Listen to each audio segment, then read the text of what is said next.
Welcome all. I am Parthiban Palanichami. In this video, I am going to give details about Lehman boiler construction, working principle, and advantages and disadvantages of the Lehman boiler. Let's start. Here, this is the schematic diagram of Lehman boiler. We can clearly see the required equipments of Lehman boiler: chimney, fan, air entry and exit zone, air preheater, feed water, economizer, superheater, main steam, evaporator, preheated air chamber, evaporator, radiant type, downcomer, separator drum, storage, circulating pump, distributing heater, as pan, fire gate, fuel. The hot gases passing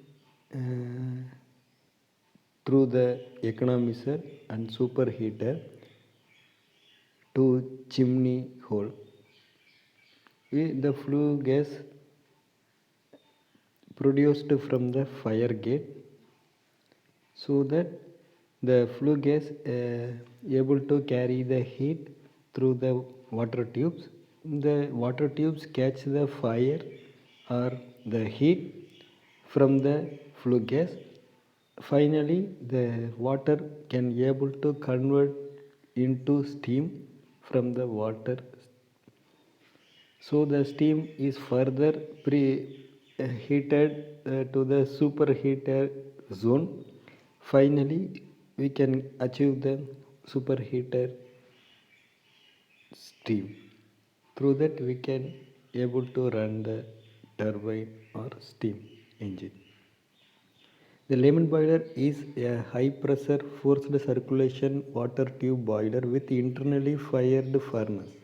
An external pump is used to circulate the water within small diameter water tubes of the boiler. The boiler was invented by Walter Douglas Lehman in the year of 1925. At that time, this boiler was invented to use in ships. In the working principle, it works on the principle of forced circulation of water within the boiler with the help of centrifugal pump. Its working is totally depends upon the pump. The centrifugal pump circulates the mixture of steam and water through the small diameter tubes of the boiler. This is the construction of Lehman boiler. Already we have seen the schematic diagram of Lehman boiler, and those details will be provided in this slide. We can see one by one. The first one is feed pump. It supplies the feed water into the boiler form hot well. Economizer, it increases the temperature of the feed water to some degree. Steam separating drum, as its name indicates, the steam separating drum separates the steam from the water. The steam gets collected at the upper portion and water at the lower portion of the drum. Circulating pump, it is a centrifugal pump driven by the turbine. It circulates the water from the steam separating drum to the small diameter tubes of the radiant superheater, convective superheater, and back to the steam separating drum. Radiant evaporator, it evaporates the water steam mixture with the help of radiation. Convection evaporator, it changes the mixture of steam and water into saturated steam through convective mode of heat transfer. The superheater, it superheats the steam to the desired temperature for striking on the turbine blade. And the working of Lehman boiler, the feed pump circulates the water into the economizer of the boiler. The economizer heats the water to some degree. From economizer, water enters into steam separating drum. From steam separating drum, the mixture of water and steam is forced circulated through the radiant evaporator by an external centrifugal pump. In forced circulation, the pressure of circulation of water through the tubes is more as compared with the natural circulation.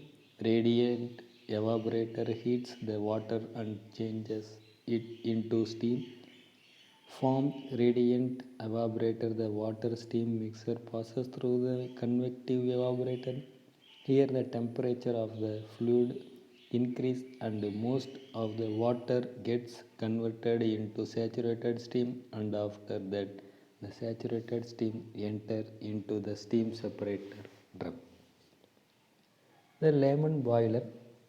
See, steam separator drum, as names indicate, separates the steam from water. The steam gets collected at the upper portion of the drum. From steam separator drum, steam passes through the superheater. The superheater increases the temperature of the steam to the desired level, and finally the superheated steam is either transferred to the steam collecting drum are made to strike on the blade of the turbine. The working pressure and temperature and capacity of this boiler is 170 bar 773 Kelvin and 50 tons per hour. This lemon boiler advantage can be easily started and high steam generating capacity about 50 tons per hour. It has high heat transfer rate. This boiler can be resembled with the natural circulation boilers. Its design is simple and also have some limitation. There is a bubble formation at surfaces of the tubes in this boiler. This reduces the heat transfer rate to the steam. So within this I will conclude this presentation. The part 7 will provide this continuation of this presentation. Thanks for watching.